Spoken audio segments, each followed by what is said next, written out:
தேமாவை கொண்டு போய் அவங்க சித்தப்பா வீட்டில் விட்டுருன்னு எங்கள் ஆயா சொன்னாங்க. உடனே எங்கள் அம்மா என்ன சொன்னாங்க, சரி வா நீ கிளம்புமா, உன்னை கொண்டு போய் அங்கே விட்றேன், எதனா நல்ல பேர் நீ கல்யாணம் பண்ணிக்கோ அப்படின்லாம் சொன்னாங்க. ஆனால் எனக்கு என்னென்னா எக்ஸாம் 10th எழுதிடணும்னு ஒரு ஆசை. அவ்வளோ கஷ்டத்துலையும் நான் எக்ஸாம் 10th நானும் எங்கள் அத்தை பொண்ணு எல்லாமே 10வது எழுதிட்டோம். எழுதுனதுக்கு அப்புறம் தான் என்னை கொண்டு போய் அங்கே விடணும்னு பேசினாங்க. ஆனால் அங்கே போகிறதுக்கு முன்னாடி நான் விளக்கேற்றி சாமி கும்பிட்டேங்க.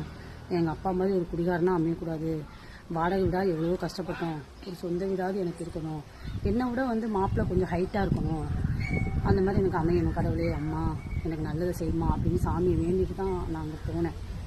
அங்கே போய் 6 மாதம் ஆயிடுச்சுங்க. கொஞ்சம் அவங்க பாட்டில் நானும் அவங்க வீட்டில் எல்லாம் வீடு பெருக்கிறது பாத்திரம் அளவுக்கு எல்லாமே செய்வேன். 6 மாதம் ஆயிடுச்சு. அவங்க வீட்டில் ஒரு சொந்தக்காரங்க வந்தாங்க. வந்தப்போ என்னை பார்த்துட்டு கேட்டிருப்பாங்க போல், இந்த பொண்ணை கொடுக்குறீங்களா அப்படின்னு கேட்டிருப்பாங்க போல இருக்குது. எங்கள் வீட்டுக்காரர் தான் கேட்டிருக்காங்க.